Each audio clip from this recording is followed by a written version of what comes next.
Welcome back. How do you make your videos longer on YouTube, right? And why do we want to make them longer? Because we've been told shorter is better, but you're going to learn some things why you want them to be longer, how long, and how you can do that, how you can come up with the content so that your videos are exciting for that length of time.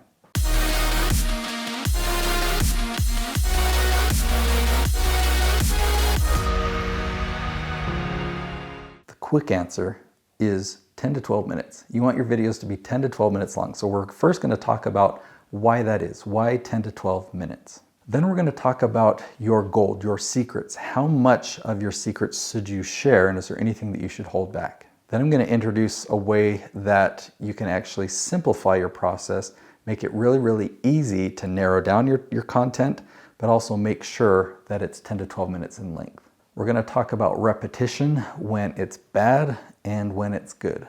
We're going to talk about stories, and then we're also going to talk about having multiple tripods. Now, what do I mean by that? Wait a minute, what just happened? Okay, that was weird. We're going to talk about why we use multiple tripods, and we'll wrap up the videos talking about tightening up your video, how to actually shorten it to make sure that it's really good, but yet still long enough. So why 10 to 12 minutes? YouTube recommends between 7 and 16. I like 10 to 12. 10 to 12 is kind of the good round number that people are expecting. That's the experience that a lot of consumers of YouTube videos have. Most channels kind of hone in on that. And here's some logic behind that. YouTube posts a new ad every 10 minutes.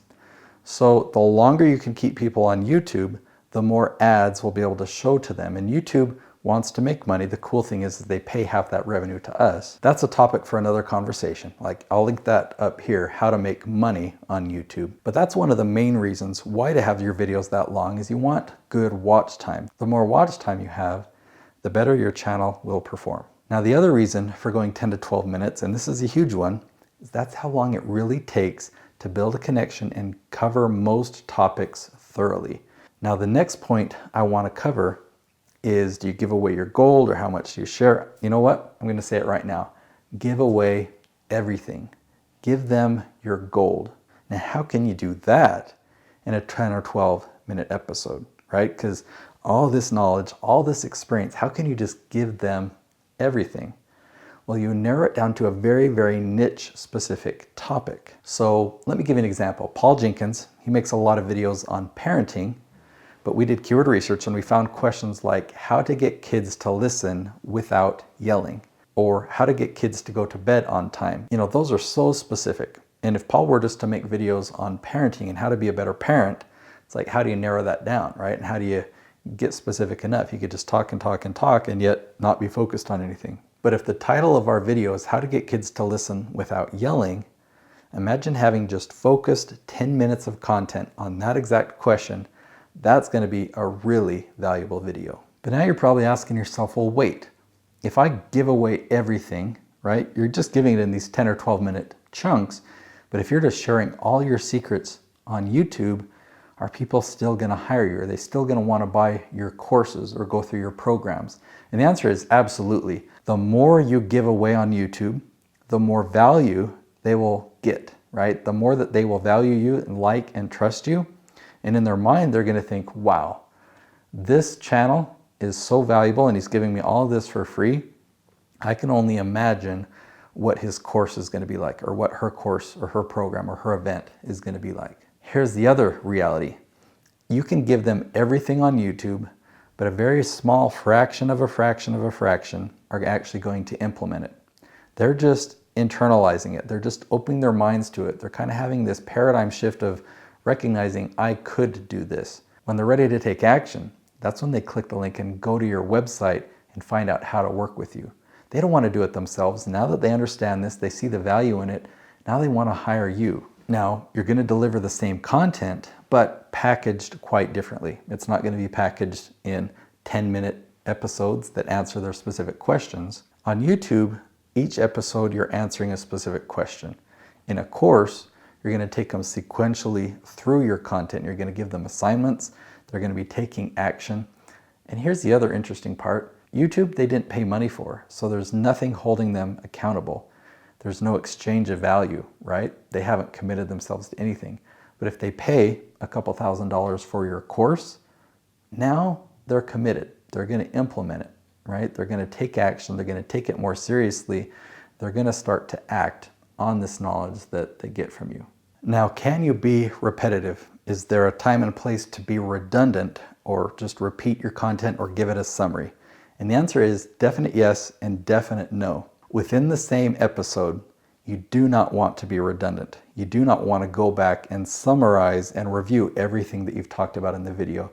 Why not? Because people will leave. Okay, if they feel like, oh, I've gotten everything that's been trained in this video, the remaining 5 minutes or 3 minutes is just a summary, just a review, they'll leave and go to the next video, or they'll leave and walk away. So as a default rule, never do a summary at the end of your video. And if you run out of content, just end the video there. Don't get repetitive or redundant. If you want to keep people on the video longer, then share another story. Stories are always good. Stories are fun. Stories are entertaining, and it takes the information that you've shared and makes it applicable. Here's what you can do though. From episode 1 to episode 5 or episode 15, you can repeat the same principles. You can teach the same content. You can have a lot of content overlap. In fact, that's a good idea because people that are watching all of your videos will really learn those principles from lots of different angles. Most of the people who are watching these videos haven't seen the other ones. They're being brought to you from YouTube. They've never heard of you before. They're watching a brand new video, so you don't have to be hesitant about them seeing something in a previous episode. They probably haven't. Now, to talk about stories a little bit more, a story can definitely help make your video longer, but it makes the video better. Here's an example. Here's a story that I can share about a video that we made that's 20 minutes long. First, I filmed a video with Chris Crone called How to Invest Your Money in Your 20s. It was about a 6-minute video. We made this a few years ago. The video got up to about 60,000 views, and when I looked in the analytics, I saw that most of these views came from suggested views. That means YouTube was suggesting our video to other viewers to watch after the previous video. When you see stuff like that, you notice that there's an opportunity. And so Chris and I decided to do a second video with that same title. It's called a sequel, but we wanted to make it better. We wanted to make it longer.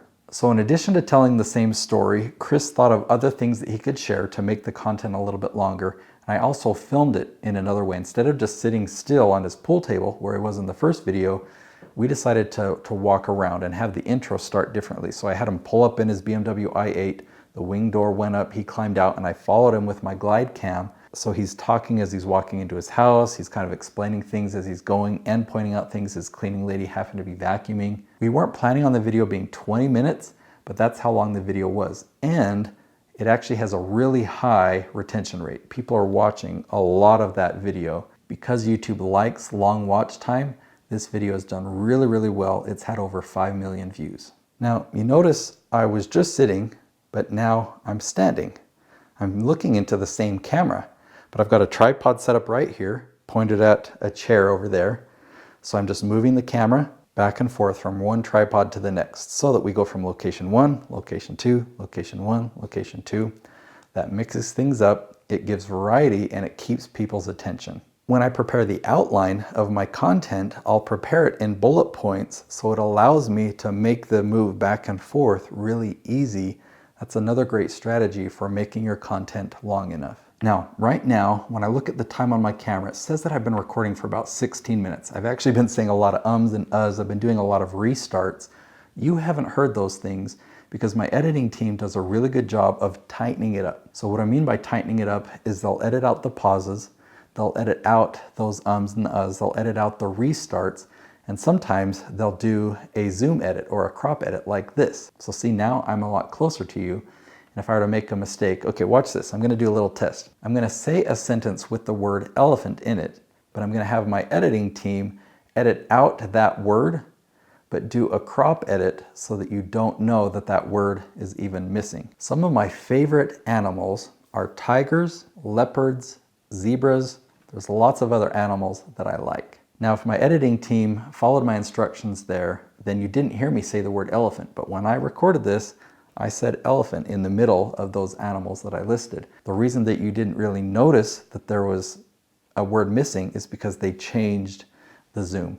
So do things like that to tighten up your video. And we've been talking about how to make your videos longer but you've got to keep their attention. So take out the ums and uhs, take out the pauses, take out the restarts so that your video moves along as quick.